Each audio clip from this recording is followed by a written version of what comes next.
What's up, everybody? We're out here and almost towards Hockinson, still in Vancouver. Got the crew ready. It's a beautiful day for roofing. Looks like we're gonna get this house whipped real quick.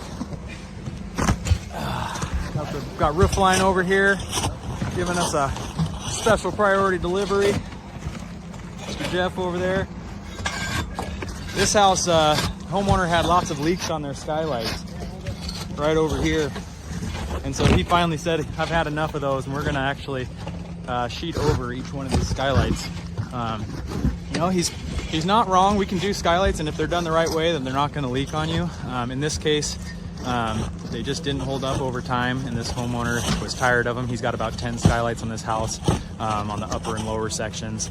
And so essentially we're just gonna pull those off there as we do this whole new roof. We're gonna sheet over them, and he's got some plans for the inside of the house that he's gonna do. So he's gonna end up with no more skylights, and not a bad idea. Like I said, skylights can be done and they can be great. In this case, he doesn't want them anymore. So we have no problem basically removing these and sheeting over it. Technically, the less penetrations you have in your roof, the better. So like I said, it's not a bad idea, even though skylights can be done correctly. In this case, he just wants fewer potentials 20, 30 years from now, that you won't have any problem for leaks. And so we're gonna remove them. And yeah, this one, I'm excited. It's a beautiful day for roofing, and we're gonna have this one done in just a couple days. So it's gonna be a good job here. We'll show you some after photos when we're done. Thanks, guys.